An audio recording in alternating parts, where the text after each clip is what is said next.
The U.S.'s latest move in Syria is straining relations with Turkey, a key NATO ally.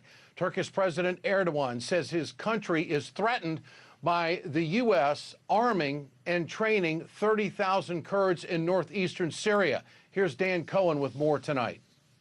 The U.S. announced it is training what it calls a border force that will be stationed in northeastern Syria. An initial group of 230 is currently being trained and will eventually consist of 30,000, according to Defense Post. Half of these fighters are from the YPG, a Kurdish group that operated under the banner of the Syrian Democratic Forces and fought against the Islamic State. The border force will be stationed along Kurdish-controlled parts of the Syrian border with Iraq and Turkey, as well as along the Euphrates River Valley. The move is straining relations with Turkey, a key U.S. ally and NATO member. Turkey views the YPG as an extension of the PKK, which has fought a decades-long insurgency, and Turkey claims is a terrorist group.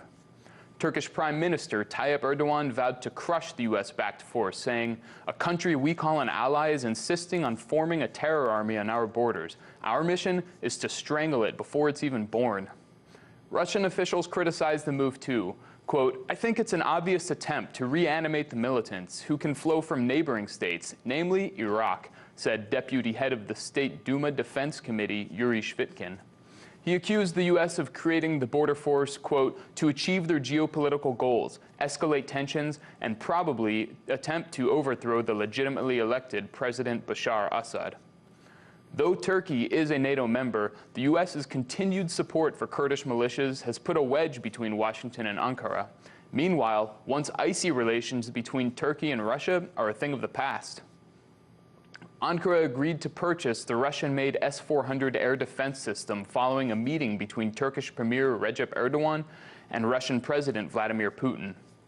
While the agreement upset the U.S., Washington and NATO accepted it. Turkey's geographical location makes the country an indispensable gadget in the NATO machine.